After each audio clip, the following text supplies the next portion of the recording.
Good morning. I hope your day is going well. I hope your weekend is even better. We're continuing on talking about the uses of the periodic table. And on Wednesday, we saw how the blue numbers on the periodic tables in this room, those whole numbers, those are called the atomic numbers. And the atomic numbers represent the number of protons. And if for some reason you wanted to change all of the world's carbon into nitrogen, I don't know, you'd have to add a proton because carbon, by definition, has 6 protons. If you change it, i.e. by adding a proton, your carbon would become nitrogen. And if you changed your mind and you wanted to make that go back into carbon, you'd have to somehow extract a proton. That's a very, very high energy process, very difficult to do, but that's what you would have to do in order to do it.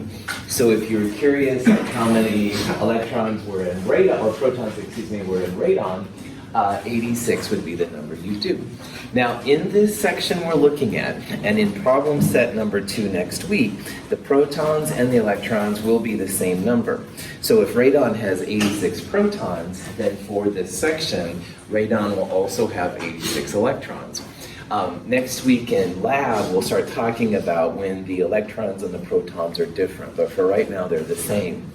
The neutrons, though, are a little bit different, and here's an example of the 2 isotopes of boron, and we talked about how the number in the upper left-hand corner is called the mass number, and that's equal to the protons plus the neutrons.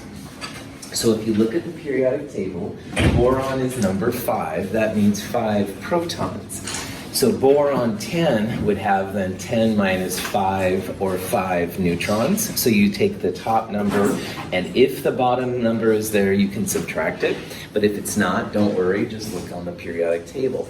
How many neutrons would be in boron 11 over here?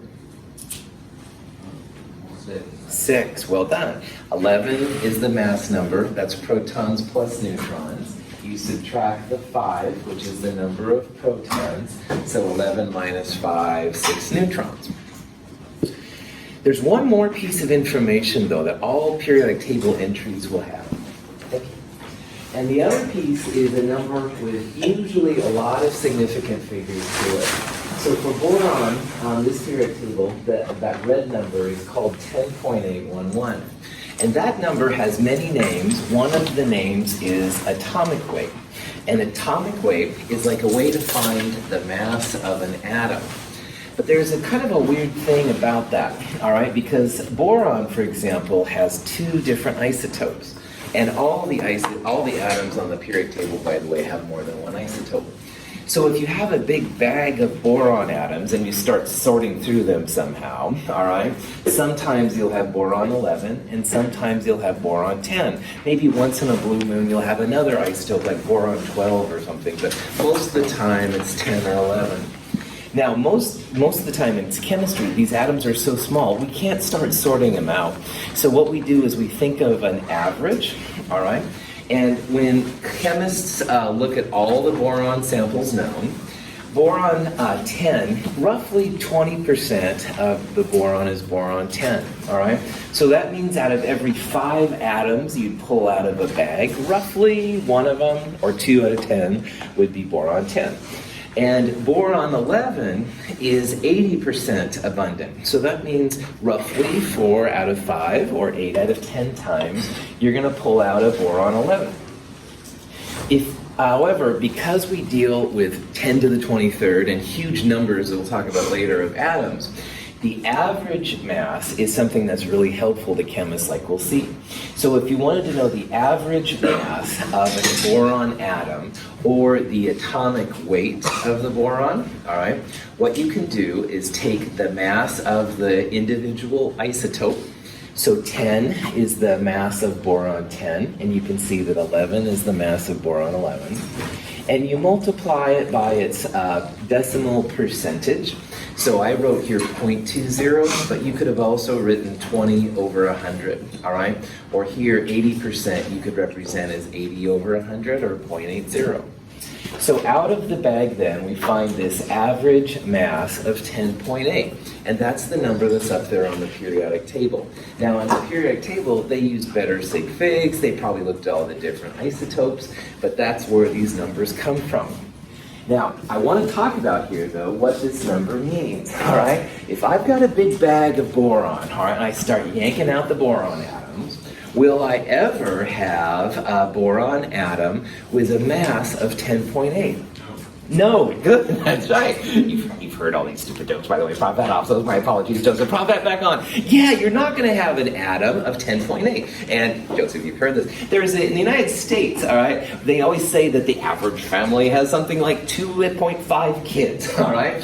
And I have yet to walk to a door, knock on the door, and, 2 people come out with half a kid, all right? That's like gross and disgusting, but it is Halloween, so give me a little bit of leeway. 2.5 is a statistically generated number, all right? Like some families have 2 kids and some families have 3 kids. And some families have 1 kid and some families have 4, et cetera, et cetera, et cetera.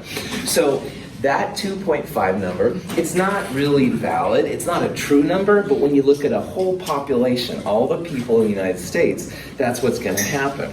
So this 10.8 number is kind of like that number, all right? 10.8 means that an average atom of boron is going to have this mass.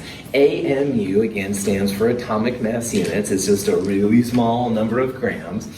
No individual atoms of boron will be 10.8, but the average of all of them will. And we're going to see in a little bit that's pretty important. So these numbers up here are all statistically generated, the red numbers, all right? You take into account all the isotopes, you think about them, and that's where these come in. But you're never going to have an individual, for example, osmium atom of 190.23. You'll have some 189s, I think, and 191, if I remember osmium.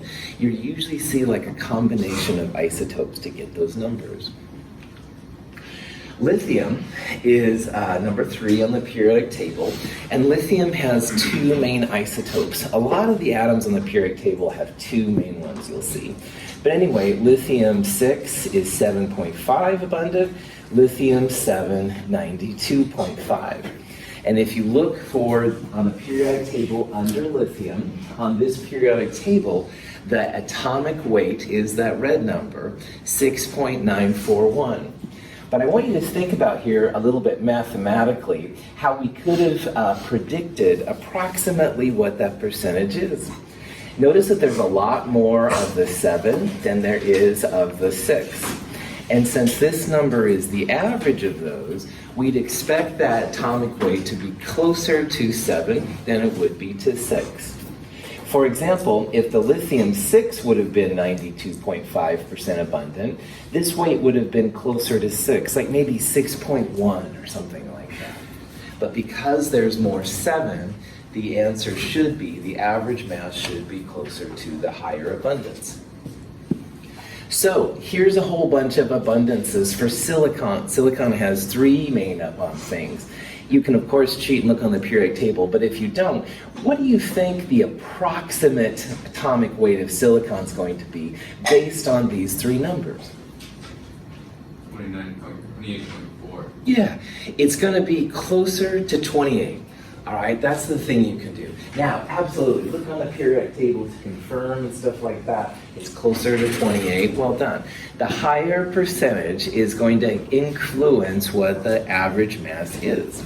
So you can kind of make sense then as to what these numbers mean in terms of their abundance. You never will have to memorize these percentages by any means, but sometimes you can use them to make predictions about what those numbers are. For example, here's an element, E, all right, with a mass number given up there. And it has 3 different isotopes. Let's have 54%, 15%, 29.9. Which one of these would be the most reasonable, all right?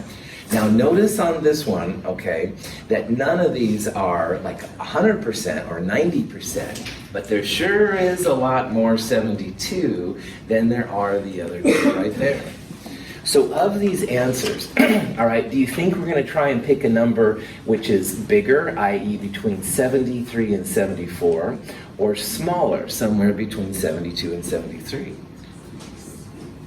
Probably the 72, 73. And again, it's not magic. There's a lot more 72 around. These numbers would represent the average of the isotope. It should be closer to 72. Now, this is not a big abundance difference compared to these, but there is a lot. I would predict it's probably somewhere right around there, all right? It's not like, if this was 90%, then 72.1 would be more reasonable. But it's only a little more than 50%, so it'll be somewhere in there. This is when you can kind of check and make sure it makes sense. Any questions? Okay.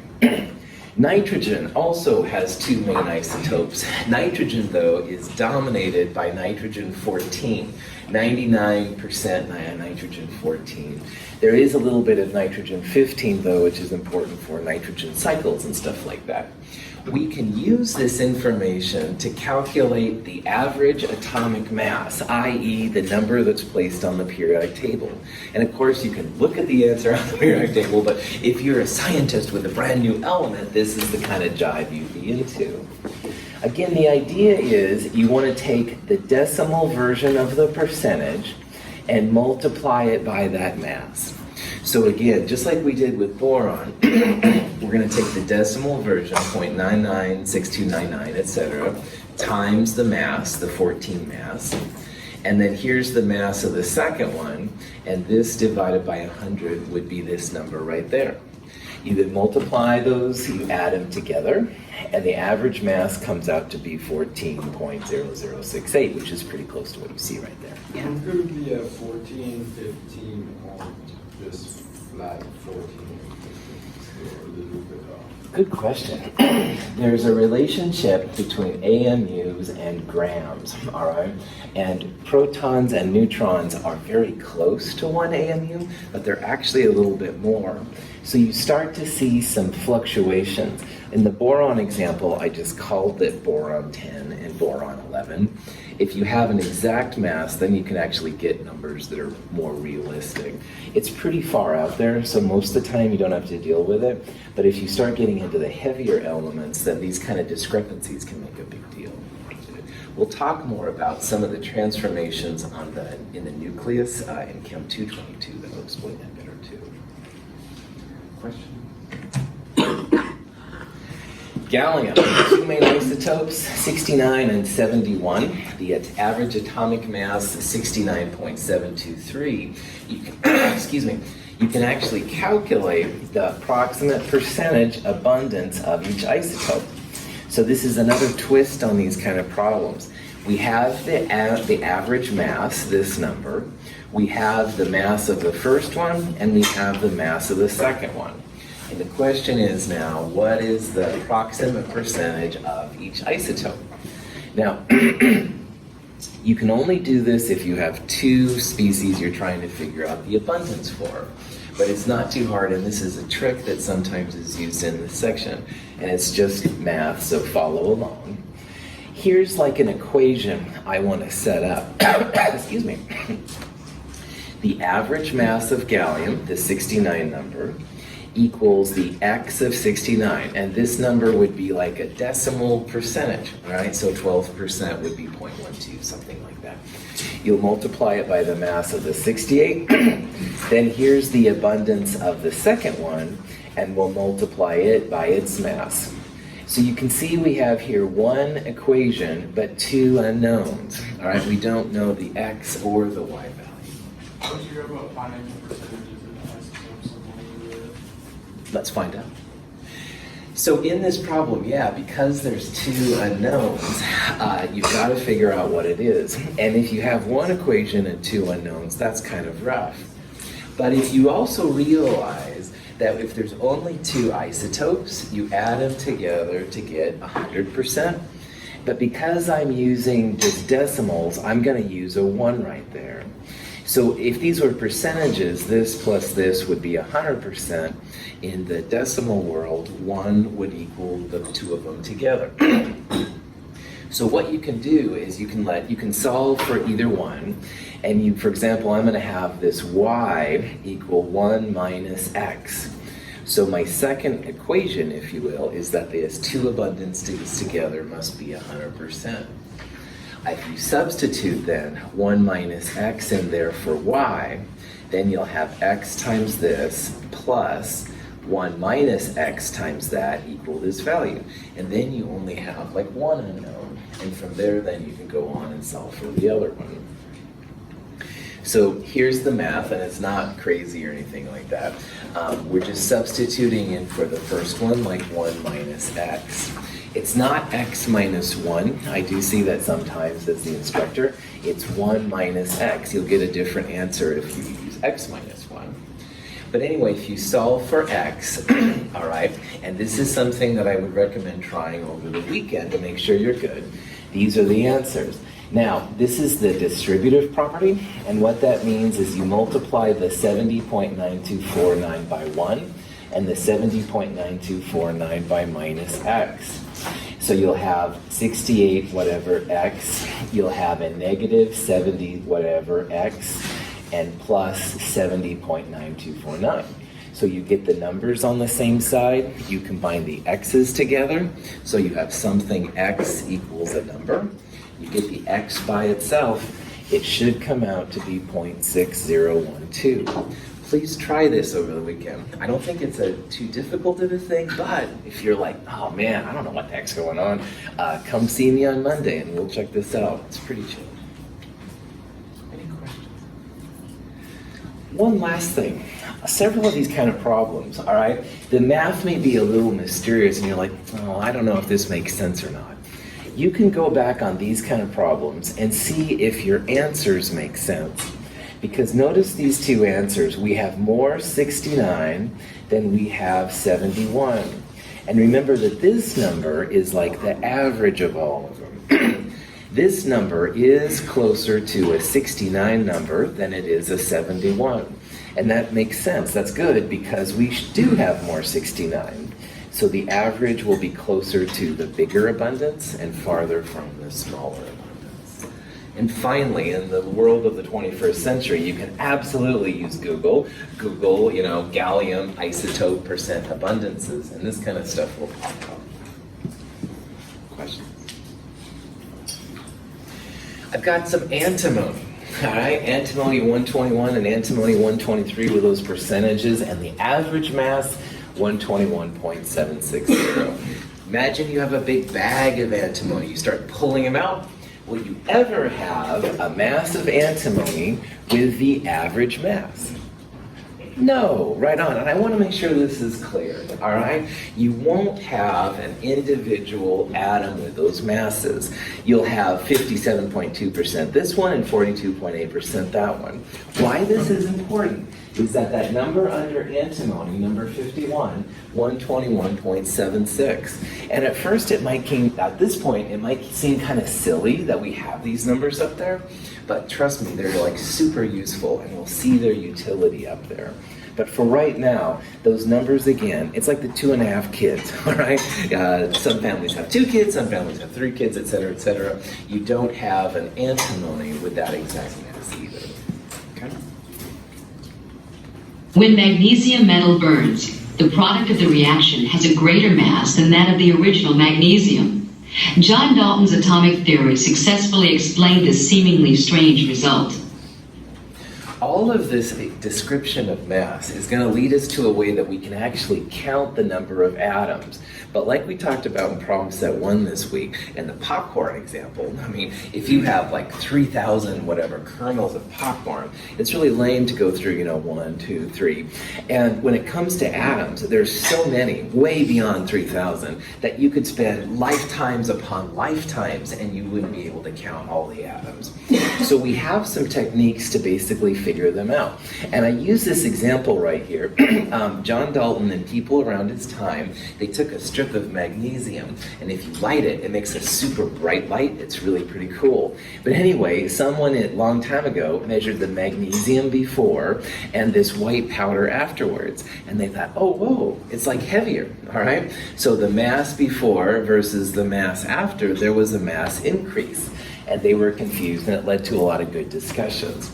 Now in our current times, we know that the magnesium is combining with oxygen to make magnesium oxide, which is MgO. Down here is a little model, and we'll talk about these models in Chem 222. This is the model for pure magnesium. You can see that the silver atoms are all stacked. Those are magnesiums.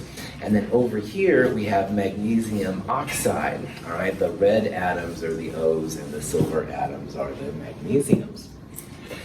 But in order to count the atoms, we need like a conversion unit. We need something that we can use to count without physically like counting the atoms. And so let me introduce the mole. And the mole is not that little thing that runs around maybe in your ground and makes little holes and stuff like that, or gophers and stuff like that. This mole is a scientific quantity, all right?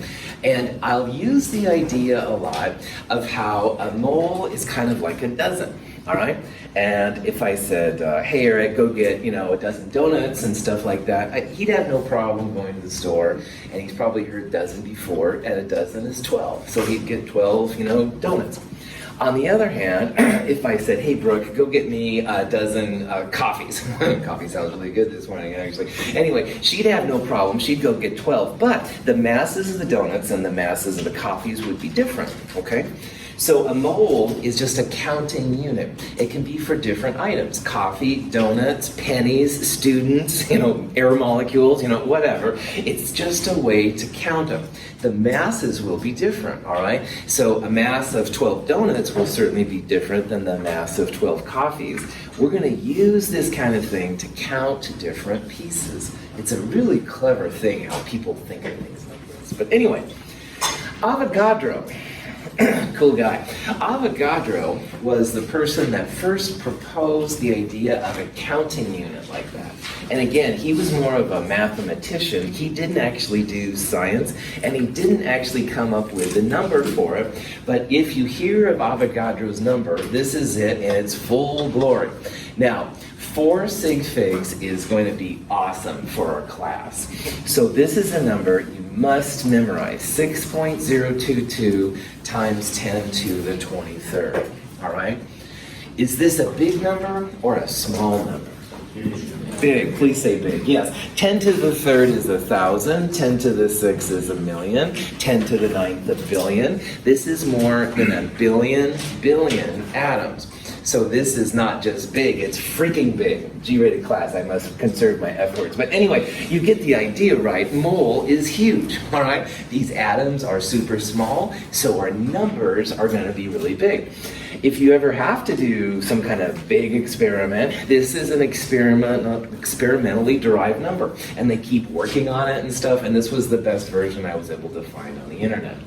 Sometimes Avogadro's number gets this N sub A symbol. We won't use that a lot, but in physics once in a while they'll use that and stuff. So if you have, for example, a mole of copper, that means you have 6.022 times 10 to the 23rd atoms or molecules of it. In this case, it would be atoms. And this is like a conversion unit. All right, so a mole of copper, 6.022 times 10 to the 23rd atoms. Just like you could have a dozen of things, you could also have a mole of donuts, all right? You'd have 6.022 times 10 to the 23rd donuts, all right, and that would be massive. And like all conversion units, you can flip them, all right? So for example, a mole of carbon dioxide is 6.022 times 10 to the 23rd molecules of carbon dioxide. Just like we could write a mole of coffee cups would be 6.022 times 10 to the 23rd coffees. Anyway, sorry, Prof hat back on. Anyway, this is another one of these conversions, all right? And when you do the Sig Figs, 4 Sig Figs is what we're going to use for these, and that's a good number most of the time in chemistry. It is an experimentally derived kind of thing. We'll see how we can really use the stuff here coming up. Any questions? Yeah. So when you flip the two, so on the left hand, the copper, it's atoms on top, and then on the other side, it's molecules on top. Right. Cool. Cool. What's the relationship? So just like you can have donuts and coffee cups, all right? Atoms, the smallest piece of an element is an atom. So that's why this one is atoms. If this was carbon, it would also be like carbon atoms, all right? On the other hand, Greg, if you have a molecule, all right, CO2, caffeine, sodium chloride, whatever, then you would refer to it as molecules, yeah. So it's just like you can change it depending on what you're dealing with, just like we can change for donuts or coffee. Good question. Carbon is the basis of a lot of things, and this is just a fantastic thing that somebody thought of, and it's amazing how it works out. All of the periodic table is kind of arranged around samples of pure carbon-12, all right? And so pure carbon-12 is a pretty good guess. Most of carbon is carbon-12, little 13 and 14. But if you had, this is the definition that we use, if you have exactly 12.00 grams of carbon-12, you have 6.022 times 10 to the 23rd atoms. I like to think of this as like a ruler stick. We use a ruler stick to measure length and stuff when it comes to things. This is how we measure things in chemistry.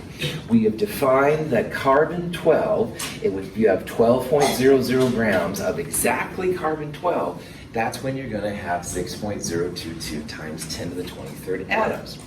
So, if you have exactly 12.00 grams of carbon-12, then you have a mole of substance. And this is cool if you think about it, because we can measure in the lab, like we did this week on the top loading balances, we can measure out 12 grams of carbon-12, no problem, all right? But to count 6.022 times 10 to the 23rd atoms, no way. That number is way too big to count out. So just like we did with the popcorn in that popcorn problem, you can weigh out so many grams of popcorn and know how many kernels there are. Well, here's the same kind of thing, chemistry style. Weigh out 12.00 grams of pure carbon-12, and you'll have an Avogadro's number of atoms running around. Now, carbon is not usually pure carbon-12 because most of them have a mixture. So 12.011 is the molar mass of carbon. And that is the number that's right there on the red part. The atomic weight that we talked about earlier, the average mass of the atom, is also the same number we're going to use to represent 6.022 times 10 to the 23rd atoms if it's an element of the element. So it's pretty cool. So the red numbers up there are going to have multiple meanings, and that's where it gets a little weird. We can think about it philosophically as the mass of an average atom, all right, which is kind of interesting, but not really very useful. But what is useful is, for example, nitrogen right there, 14.0067. That's the grams of nitrogen in a mole of nitrogen, and that means we have 6.022 times 10 to the 23rd atoms. So on this periodic table, all right, if you have a good periodic table, you'll at least have the symbol, all right? Maybe the name, but at least the symbol. You should at least have the atomic number, which is the number of protons in the atom. And then finally, this number down here, it really has a couple of different meanings, and you can use all of them, interchange them, whatever you want. The atomic weight is like the weight of an atom, the mass of an atom. And that is kind of interesting philosophically, but what makes chemists' paychecks come in, if you will, is this number, the molar mass, the grams of that element in a mole. Because just like in cooking, you want to make sure you have a good proportion of flour to sugar and water or whatever. We need, as chemists, when we make things, we need to know how many molecules we're adding. So we weigh out these measurements and stuff to make the proportions come out. We can make that cake in the oven or whatever the equivalent chemistry thing is. Getting too excited here, sorry. Not sorry. Sorry. Anyway. All right. Here's a question. What is the molar mass of the element with an atomic number of 12? Okay? So if it's an atomic number of 12, how many protons does that element have? 12, that's right. So if you know what it is, cool, and if you don't, you can come to the periodic table and you literally look for the number with number 12. That 12 right there is the atomic number. So in this question, it's asking for the molar mass. That's what this number is right here on these periodic tables. The 24.3050, that number is the molar mass. So if you want 6.022 times 10 to the 23rd atoms of magnesium, you need to weigh out on a scale 24.3050 grams. And when you do that, you've got a mole.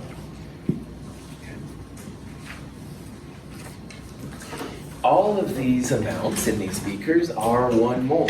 All right, they're all 6.022 times 10 to the 23rd. I like Greg's comment earlier. These are all elements, all right? So these would all like represent the atoms. In the next chapter, we'll look at some examples of moles of compounds, but you can see that they're all interesting. Notice how here copper has a lot less volume than sulfur does. Why do you think copper has a different volume than sulfur? Density, yep, mass and stuff, all these answers are good, right on.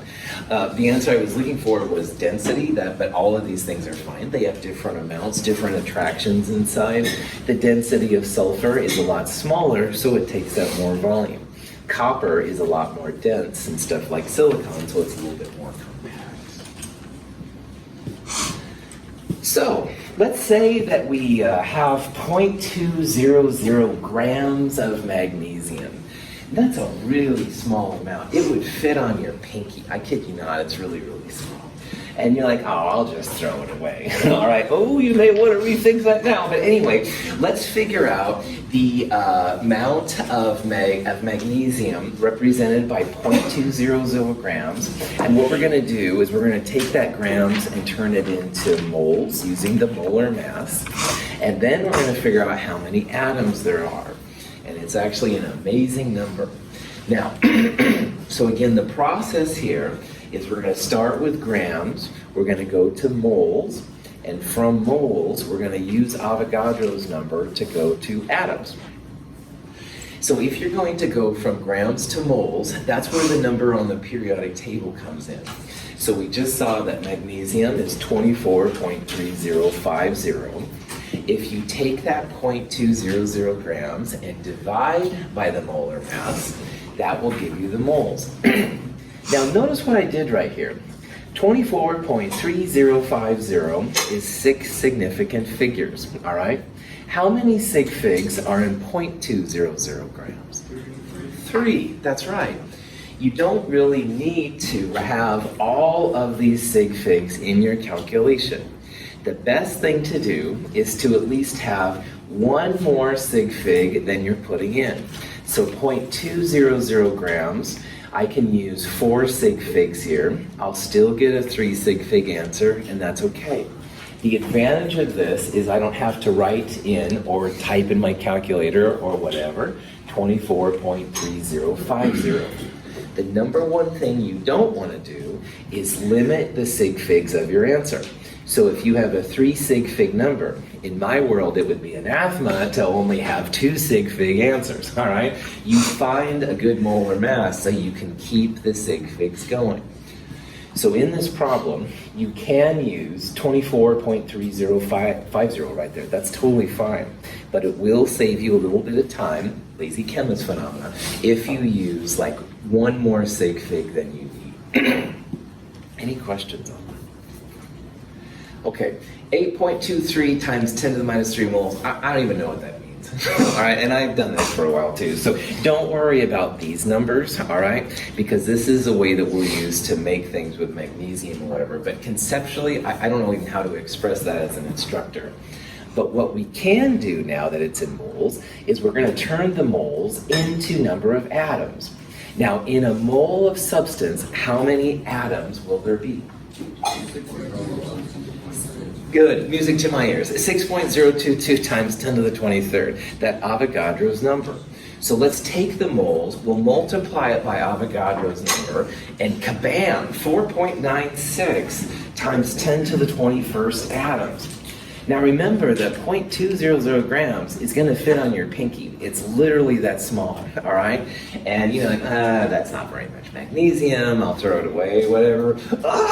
That's 4.96 times 10 to the 21st. So remember that 10 to the 9th is a billion, 10 to the 18th would be a billion billion. You just threw away more than a billion atoms of magnesium. And so the numbers that we deal with are phenomenal, all right? I'm gonna let you think about that this weekend, man. It's pretty wild. But anyway, this is a way that you can actually calculate then the numbers of pieces you're adding in and stuff like that. All right, excuse me. So let's say that you have 3.011 times 10 to the 23rd atoms of pure carbon-12. How does this number relate to the Avogadro's number we talked about? Half, that's right. This is half of that number, all right? How many grams of carbon-12 do I have? Now you can go through and put this in your calculator, which is totally cool, but you can probably think it out too. 3.011 times 10 to the 23rd, what we would do officially is we would divide by Avogadro's number, that's 6.022 times 10 to the 23rd, and that would give you moles. Because this divided by Avogadro's is half, that means that we have half of a mole. If we have half of a mole, we want to know how many grams of carbon-12, and again it's supposedly pure carbon-12. Pure carbon-12 was that 12-gram number we saw earlier. So half of 12, we should have 6.000 grams. There's nothing wrong with doing this mathematically. So again, what you do is atoms divided by Avogadro's number to get moles, and then moles times the molar mass. And because this is pure carbon-12, it's 12.00, actual carbon 12.01. Oh boy. Yeah, Eric. Molar mass encompasses the mass of electrons as well, yeah? Yes, that's right, that's right. The electrons are pretty small relative to the protons and the neutrons, but it should incorporate it, absolutely. And those numbers will be, they're updated every once in a while. About 5 years ago, like strontium, if I remember, changed its mass and stuff. So welcome to science, where it's the best thing we've done so far. Yes. Yes. As if we had the possibility that answer. Mm-hmm. So, what leads to the possibility? Then we go ahead. Yeah. Since the four significant figures for carbon, why do you calculate 3 grams, 6 grams, or something? It's always about the values we're getting, are they putting into the equation. And this is a 4 Sig Fig number. And I want you to know / memorize Avogadro's number. And if you look on the previous slide, and the exact carbon-12 is 12.00. It's actually 12.00000. It was on the wrong way. So this number came from a previous slide. This was given. This is one I like you to memorize. But the important part of it is that 4 Sig Figs, 4 Sig Figs, and at least 4 Sig Figs. So that's where the 4 Sig Figs comes in. Most of these problems will be multiply and divide. And when you do, smallest Sig Figs, obviously. Good question. Mendeleev was the first one to realize that, there might be similar properties to some of the elements. And what he did is that he tried to make a table based on the atomic weights, all right? So those red numbers that we've been talking about, his first version of the periodic table was actually based on weights, and that's totally cool. At first, this was better, and no one had seen these kind of things. What we're going to see is that, for example, sodium 11 is actually very similar in a lot of ways to potassium number 19. And no one had observed this kind of phenomena before. And so Mendeleev's work was really cool. As the periodic table and chemistry developed, they found it's a little bit better to use atomic numbers. So for example, if you look in the lower right-hand number, most of the time the atomic weights, the red numbers, will get bigger. But if you go from tellurium, number 52, to iodine, number 53, tellurium is 127.6, and iodine is 126.9. So because iodine is smaller, in Mendeleev's original version, you would have put that one first. So now they find that it's a little bit better to use the atomic numbers going forward. You see better patterns of reactivity, and we'll see all this and stuff going on. But Mendeleev was really cool to figure this thing out. Yeah.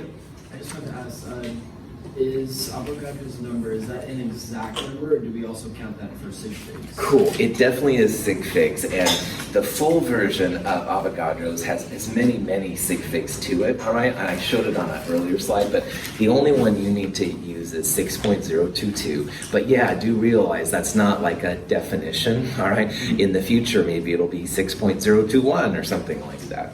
Good. So always count it as 4. Yeah, that's right. Count it as 4. Well done. That's right. On the periodic table, which is again based on atomic numbers, one of the things that's going to be important, especially later in this term, is the periods. And periods go left to right. Period 1 has only hydrogen and helium. I'll talk about that in a second. Lithium and neon are in period 2. Sodium through argon 3, etc., etc.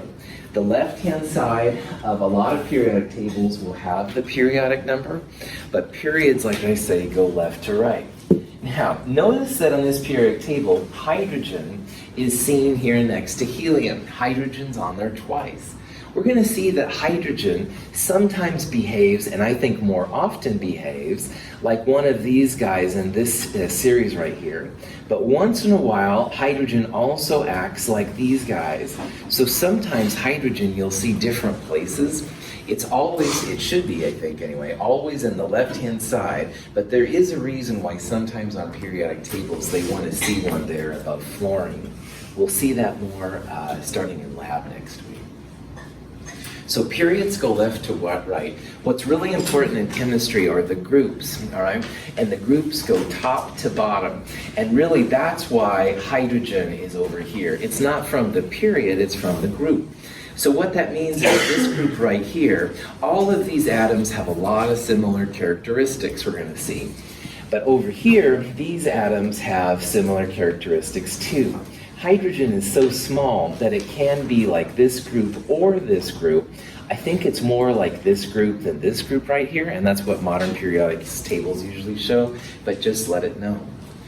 Notice the numbers on the top of the groups. The version we're using in this slide and also on the periodic tables in this room is what I call the American version of the periodic table. And that's the one I'm going to be referring to a lot in all of these classes, Chem 221 through Chem 223. And groups 1A and 2A are on the left, while 3A through 8A are on the right, and then there's all these weird B groups in the middle. And if you look at other periodic tables, you may see differences. So for example, some of them have just numbers, and it goes 1, 2, 3, and above helium is number 18. There are uses for other types of periodic tables, but I just want you all to know that I'm going to be using the American version of the periodic table, and we'll talk about differences and stuff if you do it. So if you have your friend's periodic table, you buy a periodic table from the bookstore, it may have one of these alternate things, and you can still use it. Let me help you translate it if it doesn't make sense. So periods go left to right. Groups go top to bottom. There's a bunch of rejected elements on the periodic table. These kind you should consult your physician. The yellow ones are owned by Microsoft. No, this is just a stupid joke. But anyway, there's lots of jokes when we start getting into the periodic table. All right. Periodic table has more things than just the groups and the periods, though. All right. Now, again, we saw that groups go up and down. Periods go left and right. There's also what they call the A groups and the B groups if you're using my version of the periodic table. So you can see there's 1A and 2A on the left side, and 3A through 8A on the right side, and in the middle are all of these B groups. The A groups are called main group elements, all right? And they have a little bit different reactivity than the B groups, which are these guys in the middle, and also there's a couple of rows down here. We'll talk about more why they're different, but if I talk about main group metals, main group nonmetals, main group elements, it's the 1A, 2A on the left, and the 3A through 8A on the right. This version of the periodic table doesn't have it, but the ones in our room here do. There's these two rows of elements at the bottom. And the first row, they're called the lanthanides, and the second group, those are called the actinides. And those are like special versions of the transition metals, they're called. But lanthanides and actinides have some similar characteristics to them, so a lot of times they're separated out. Really important to us is how to tell if something is a metal, a non-metal, or a metalloid. And you can see in this video picture right here, there's kind of this light green thing. And these periodic tables do have a green pen that someone wrote in there. It's like a stair-step thing. That is called the Metalloid Line. And that's an important distinction because everything to the left of the Metalloid Line is considered a metal. And everything to the right of the Metalloid Line is considered a non-metal. Are there more metals on the periodic table or more non-metals? Metals, definitely. This is the Metalloid Line, and everything to the left is essentially a metal. Hydrogen can act both like a metal and it can act like a non-metal. Hydrogen's kind of a troublemaker, we'll see why. But most of the time, I would consider hydrogen more like a metal than a non-metal, and we'll talk about that later. So the Metalloid Line is a very flexible line, all right? I will never ask you a question like, is silicon a metal, non-metal, or metalloid? It's definitely on the Metalloid Line. Things on the Metalloid Line might be more like a metal, and they might be more like a non-metal. And we'll talk about some of those differences coming up. But for example, things like sodium, that's going to be a metal. Things like fluoride will be a non-metal. Some of the periodic groups have names that we'll use, and some of these are more important than others. You may have heard of some of these, and maybe some of them you have not. The most important group names are the top two and the last two here. So the top two are alkali metals and alkaline earth metals. They sound very similar, and I apologize for that, I'm just a messenger. The alkali metals are the far left group 1A. And the alkaline earth metals are right next to them in group 2A. And both of those groups have a lot of really neat uses. The far two groups on the right side are also really important to us. Group 7A, or group 17 on the International Periodic Table, which is what that means, those are called the halogens. Halogens are real important nonmetals, chlorides, bromides, iodides, stuff like that. And group 8A, or 18 on the periodic table, those are called the noble gases. Those are the heliums and xenons and radons and stuff like that. The noble gases used to be called inert gases, but clever chemists in the 50s and 60s were able to make compounds with them, so now they're called the noble gases. Woohoo! Yay, chemistry. Anyway, the question you might see, but probably not, let's be honest, is which of these groups has an alkali metal, a pnictogen, and a halogen? So some of these other groups in here have formal/informal names. And pnictogen is a name that's used a lot of times for group 5A. Chalcogens is another group named for group 6A. Crystallogens is for carbons group. I like twisted metals in group 3A. We'll talk about that later. But anyway, on this list here, what you want to do is you want to find something with an alkali metal. You want to find a pnictogen, which is group 5A, and a halogen, group 7A. And you can look on the periodic table, but I believe rubidium on the very bottom is one of the alkali metals. Rb is number 37, so it's in group 1A, it's an alkali metal. Antimony, Sb, is number 51. 51 is in group 5A, so that's a pnictogen. And astatine, At, is a radioactive halogen on the very bottom of group 7A. So if you dug through the periodic table, that would be the way you'd see. I really want you to know / memorize the names for 1A and 2A and 7A and 8A. The other ones are nice to know and kind of interesting, but 1A, 2A, 7A, and 8A, make sure you got those down.